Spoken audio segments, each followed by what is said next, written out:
Presented by Mahashakti. दरबार सजल बा मैया के हरियर निमिया छाँव में देखेला सभी लोग जुटल बा आज मणिपुर गाँव में। बोला बोला दुर्गा मैया की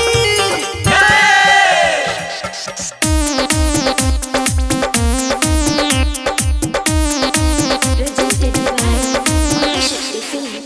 आइल जब से नवरात्र भइल मन मगन झुमता रे हो भक्ति में हमरो ईमान। ए माई आइल जब से नवरात्र भइल मन मगन झुमता रे हो भक्ति में हमरो ईमान।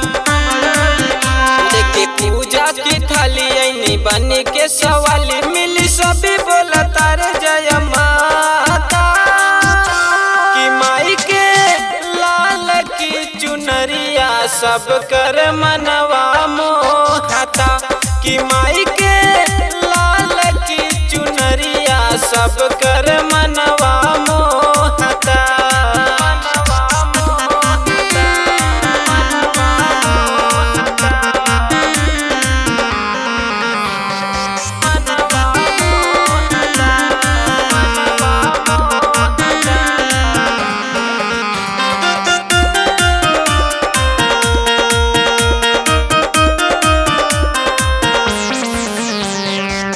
माई दुआरिया खड़ा पुजरिया तेरी दमाई हो नजरिया चुनरिया तोहर लेके आइल बा कि तोहरे से असरा धराइल बा।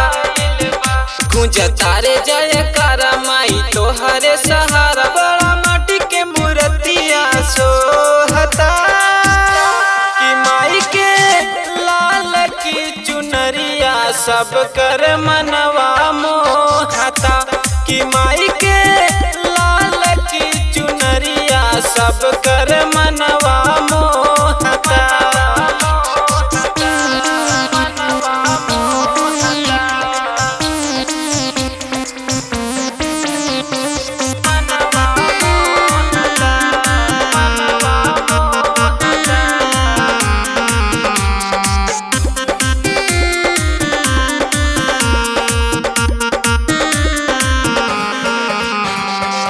करण बाबू राजा जी बिपिन मिलन जी बांधी के मोहित चुनरिया चरनिया माई हो झूमता कि भक्ति में साभे झूमता।